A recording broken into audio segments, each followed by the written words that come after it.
사도행전 11장. 사도들과 유대에 있는 신도들이 이방 사람들도 하나님의 말씀을 받아들였다는 소식을 들었다. 그래서 베드로가 예루살렘에 올라왔을 때 할례를 받은 사람들이 당신은 할례를 받지 않은 사람들의 집에 들어가서 그들과 함께 음식을 먹은 사람이요 하고 그를 나무랐다. 이에 베드로가 그 사이에 일어난 일을 차례대로 그들에게 설명하였다. 내가 욥바성에서 기도를 하고 있었습니다. 그때 나는 황홀경 가운데서 환상을 보았는데 큰 보자기와 같은 그릇이 네 귀퉁이가 끈에 매달려서 하늘에서 드리워져 내려서 내 앞에까지 왔습니다. 그 안을 자세히 들여다보니 땅 위에 네 발 짐승들과 들짐승들과 기어다니는 것들과 공중의 새들이 있었습니다. 그리고 베드로야, 일어나서 잡아먹어라 하는 음성이 내게 들려왔습니다. 그래서 나는 주님, 절대로 그럴 수 없습니다. 나는 속된 것이나 정결하지 않은 것을 먹은 일이 없습니다. 하고 말하였습니다. 그랬더니 하나님께서 깨끗하게 하신 것을 속되다고 하지 말아라 하는 음성이 두 번째로 하늘에서 들려왔습니다. 이런 일이 3번 일어났습니다. 그리고서 모든 것은 다시 하늘로 들려 올라갔습니다. 바로 그때 사람들 셋이 우리가 묵고 있는 집에 도착하였는데 그들은 가이사랴에서 내게 보낸 사람들이었습니다. 성령이 내게 의심하지 말고 그들과 함께 가라고 하셨습니다. 그래서 이 6 형제도 나와 함께 가서 우리는 그 사람의 집으로 들어갔습니다. 그 사람은 자기가 천사를 본 이야기를 우리에게 해주었습니다. 곧 천사가 그의 집에 와서 서더니 그에게 말하기를 욥바로 사람을 보내어 베드로라고도 하는 시몬을 불러오너라. 그가 네게 너와 네 온 집안이 구원을 받을 말씀을 일러줄 것이다 하더라는 것입니다. 내가 말을 하기 시작하니 성령이 처음에 우리에게 내리시던 것과 같이 그들에게도 내리셨습니다. 그때 나는 요한은 물로 세례를 주었지만 너희는 성령으로 세례를 받을 것이다 하신 주님의 말씀이 생각났습니다. 그러므로 하나님께서는 우리가 주 예수 그리스도를 믿을 때 우리에게 주신 것과 같은 선물을 그들에게 주셨는데 내가 누구에게 감히 하나님을 거역할 수 있겠습니까? 이 말을 듣고 그들은 잠잠하였다. 그들은 하나님께 영광을 돌리고 이제 하나님께서는 이방 사람들에게도 회개하여 생명에 이르는 길을 열어주셨다 하고 말하였다. 스데반에게 가해진 박해 때문에 흩어진 사람들이 페니키아와 키프로스와 안디오까지 가서 유대 사람들에게만 말씀을 전하였다. 그런데 그들 가운데는 키프로스 사람과 구레네 사람 몇이 있었는데 그들은 안디옥에 이르러서 그리스 사람들에게도 말을 하여 주 예수를 전하였다. 주님의 손이 그들과 함께 하시니 수많은 사람이 믿고 주님께로 돌아왔다. 예루살렘 교회가 이 소식을 듣고서 바나바를 안디옥으로 보냈다.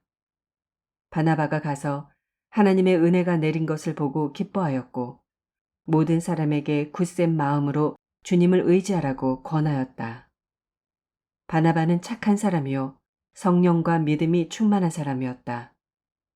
그래서 많은 사람이 주님께로 나아왔다. 바나바는 사울을 찾으려고 다소로 가서 그를 만나 안디옥으로 데려왔다. 두 사람은 1년 동안 줄곧 거기에 머물면서 교회에서 모임을 가지고 많은 사람을 가르쳤다. 제자들은 안디옥에서 처음으로 그리스도인이라고 불렸다. 그 무렵에 예언자 몇이 예루살렘에서 안디옥에 내려왔다. 그 가운데 아가보라는 사람이 성령의 감동을 받아서 일어나 온 세계에 큰 기근이 들 것이라고 예언하였다. 바로 그 기근이 글라우디오 황제 때에 들었다. 그래서 제자들은 각각 자기 형편에 따라 몫을 정하여 유대에 사는 신도들에게 구제금을 보내기로 결정하였다. 그들은 그대로 실행해서 바나바와 사울 편에 그것을 장로들에게 보냈다. 12장. 이 무렵에 헤롯 왕이 손을 뻗쳐서 교회에 속한 몇몇 사람을 해하였다. 그는 먼저 요한과 형제간인 야고보를 칼로 죽였다. 헤롯은 유대 사람들이 이 일을 기뻐하는 것을 보고 이제는 베드로까지 잡으려고 하였다. 때는 무교절 기간이었다.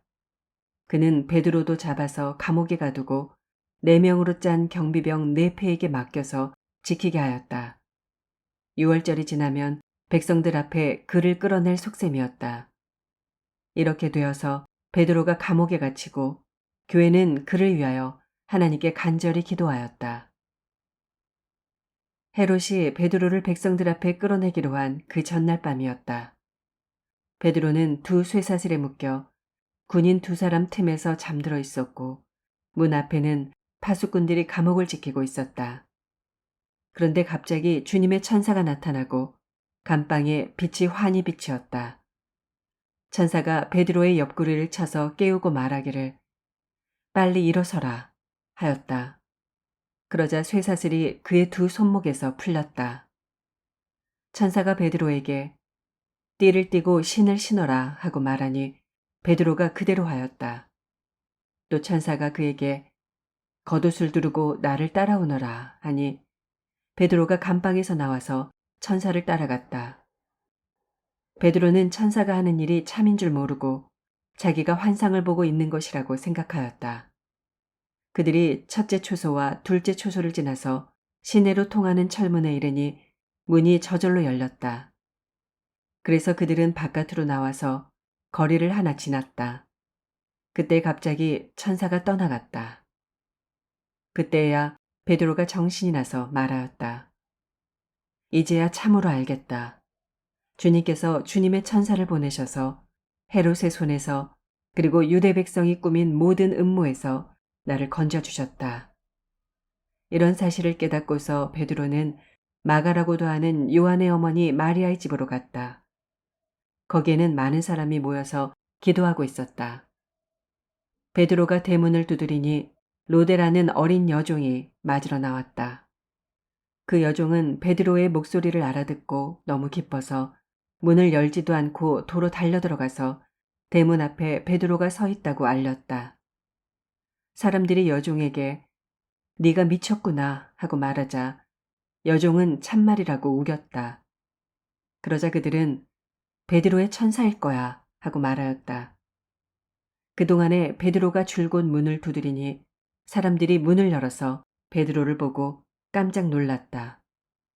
베드로는 손을 흔들어서 그들을 조용하게 하고 주님께서 자기를 감옥에서 인도하여 내신 일을 이야기하였다. 그리고 그는 이 사실을 야고보와 다른 신도들에게 알리시오 하고 말하고는 거기에서 떠나 다른 곳으로 갔다. 날이 새니 군인들 사이에서는 베드로가 없어진 일로 작지 않은 소동이 일어났다. 헤롯은 샅샅이 찾아보았으나 베드로를 찾지 못하고 경비병들을 문초한 뒤에 명령을 내려서 그들을 사형에 처하였다. 그런 다음에 헤롯은 유대를 떠나 가이사랴로 내려가서 거기에서 한동안 지냈다. 그런데 두로와 시돈 사람들은 헤롯에게 몹시 노여움을 사고 있었다.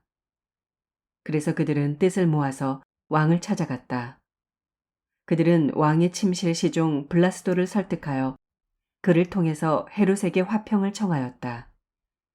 그들의 지방이 왕의 영토에서 식량을 공급받고 있었으므로 이렇게 할 수밖에 없었다. 지정된 날에 헤롯이 용포를 걸쳐 입고 왕자에 좌정하여 그들에게 연설하였다. 그때의 군중이 신의 소리다, 사람의 소리가 아니다 하고 외쳤다. 그러자 즉시로 주님의 천사가 헤롯을 내리쳤다.